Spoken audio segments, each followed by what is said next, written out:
Good morning everyone.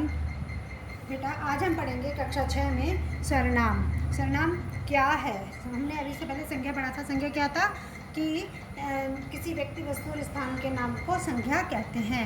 और सर्वनाम संज्ञा के स्थान पर, मेरी बात को ध्यान से सुनना बच्चों, संज्ञा के स्थान पर प्रयुक्त होने वाले शब्द जो है ना सर्वनाम कहलाते हैं। संज्ञा के स्थान पर, और संज्ञा कहाँ होती है? किसी व्यक्ति, वस्तु और स्थान में। तो हम जैसे कि राम सुंदर है, तो राम की जगह हम लिख देते हैं वह सुंदर है, तो वह क्या हुआ? सर्वनाम हुआ। इसके बाद जैसे सब, दूसरे लोग, मित्रों के लिए, ये सब क्या है? ये सब सर्वनाम शब्द है। सर्वनाम शब्द में क्या आता है? मैं, मेरी, मुझे, तुम, तुम्हें, तुम्हारा, इस तरह के शब्द आते हैं। सर्वनाम के भेद, सर्वनाम के 6 भेद होते हैं। पुरुषवाचक सर्वनाम, निश्चयवाचक सर्वनाम, अनिश्चयवाचक सर्वनाम, प्रश्नवाचक सर्वनाम, संबंधवाचक सर्वनाम और निजवाचक सर्वनाम। सबसे पहले हम पढ़ेंगे पुरुषवाचक सर्वनाम। बोलने वाले, सुनने वाले या किसी अन्य व्यक्ति का बोध कराने वाले सर्वनाम पुरुषवाचक सर्वनाम कहलाते हैं। पुरुषवाचक सर्वनाम जो है ना वह 3 प्रकार के होते हैं। इन्होंने देखो बेटा लिखा है कि बोलने वाले, सुनने वाले, सबसे पहली बात, ठीक है ना। पुरुष का अर्थ है व्यक्ति, जो शब्द बोलने वाले अर्थात वक्ता जो कि बात को बोल रहा है, और सुनने वाला अर्थात श्रोता जो बात को सुन रहा है, यानी कि मैं और तुम, वह, ये सब क्या है? पुरुषवाचक है। मैं, तुम, वह पुरुषवाचक है। भाई एक बात मैं कहूँगी और तुम सुनोगे, तो इसलिए बोलने वाले और सुनने वाले। उसके बाद आता है उत्तम पुरुष। इसके भेद, उत्तम पुरुषवाचक वह सर्वनाम जिसे बोलने वाला यानी कर्ता जो बोल रहा है अपने लिए प्रयुक्त करता है। जैसे कि मैं कल जा रहा हूँ, मैं अपनी बात बोल रही हूँ अपने लिए, तो मैं कल जा रहा हूँ या हमें कल जाना है, तो ये उत्तम पुरुषवाचक है। मैं का मैंने, मुझे, मुझको, मुझसे, मेरा, मेरी, मेरे लिए, इन सब का होता है। और हम में, हम का हम क्या बनाएंगे? हमने, हमें, हमको, हमारा, हमसे, हमारे, हमारी, हमारे लिए या हमारे पर या हमारे द्वारा। मध्यम पुरुष में वह सर्वनाम जिसे बोलने वाला सुनने वाले के लिए प्रयुक्त करता है। बोलने वाला जो है वह सुनने वाले के लिए प्रयुक्त करता है। जैसे तुम्हारा क्या नाम है, तुम्हारा नाम क्या है, आप क्या खाएंगे, ये बोलने वाला जो है वो सुनने वाले के लिए प्रयुक्त कर रहा है। इसमें तू, तुम और आप आते हैं। तू का होगा तूने, तुझे, तुमको, तुझसे, तेरे, इस तरह से होगा। जिस तरह से कि तुम क्या कर रहे हो, आप यहाँ से चले जाएं, ये सब के मध्यम पुरुष कहलाता है। इसके बाद हमारा आता है अन्य पुरुष, यानी कि कोई थर्ड पर्सन। उत्तम पुरुष होगा हमारा फर्स्ट पर्सन, मध्यम पुरुष सेकंड पर्सन, और अन्य पुरुष जो हमारा थर्ड पर्सन हो जाएगा। वह और वे आ जाएंगे। वह का हम किसमें? उसने, उसे, उसको, हमारी, ये सब इसमें उसकी, उसके लिए, उसके द्वारा होगा। इसमें अन्य पुरुष में जो है ना वक्ता और श्रोता भिन्न है। वक्ता और श्रोता यानी सुनने वाला भी अलग है और बोलने वाला भी अलग है। जिसके बारे में बात की जा रही है उसके लिए प्रयुक्त सर्वनाम अन्य पुरुष जो होते हैं। जैसे वह सो रहा है, मतलब जैसे आप और हम बात करें किसी थर्ड पर्सन की कि वह सो रहा है, तो इस तरह से ये थर्ड पर्सन में आता है।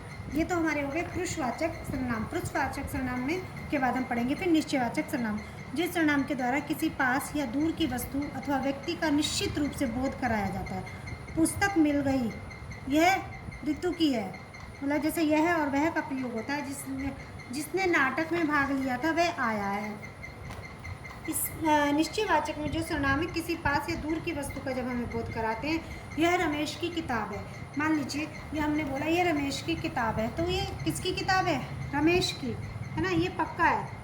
वह मेरी कलम है, यह मेरी कलम है। देखिए बेटा, यह मेरी कलम है, क्या कह रही? यह है, ये मेरी, किसकी है? मेरी है। तो ये क्या निश्चय है कि मेरी ही है, इसलिए ये निश्चयवाचक में यह और ये और वह, ये 3 होते हैं। इसके बाद कुछ विद्वान जन निश्चयवाचक अन्य पुरुषवाचक को एक ही समान मानते हैं, वही थर्ड पर्सन मानते हैं।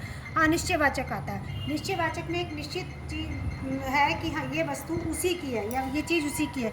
लेकिन जब अनिश्चयवाचक, नाम से ही हमें पता चल रहा है कि अनिश्चयवाचक है, जब किसी विशेष व्यक्ति, वस्तु का निश्चय न हो या अनिश्चित हो कि भाई हमें पता ही नहीं किसकी है, कोई या कुछ। जैसे कोई नहीं आया, कुछ ले जाइए, है ना, कुछ में हमें कुछ उसकी ना क्वांटिटी का पता, ना किसी कि कौन ले जा रहा है, ना इसका पता है।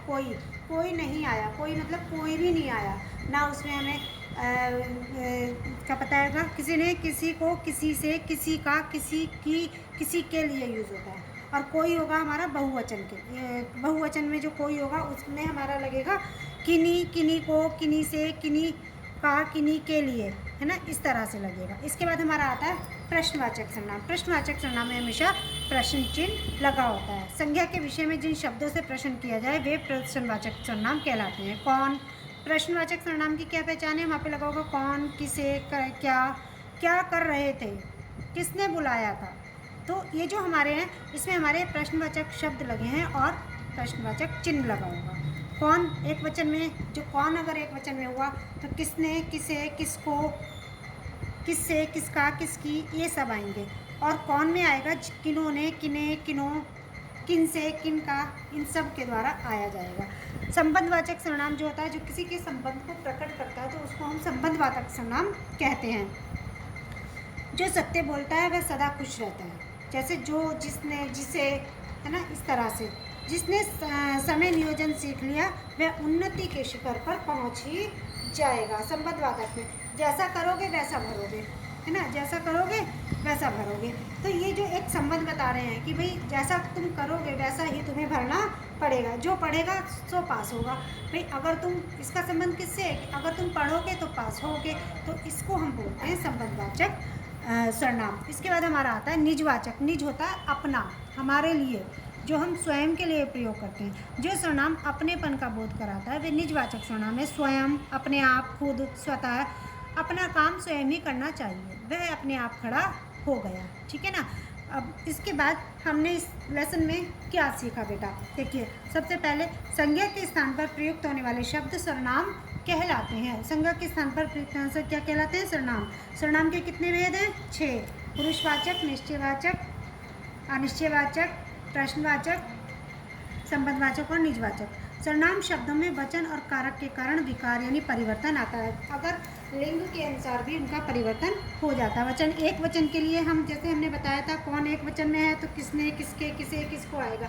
कौन अगर बहुवचन में है, कौन आए हैं या कौन आया है, तो इनमें बहुवचन के अंतर को दिखाता हैगा। इसके बाद जो मैंने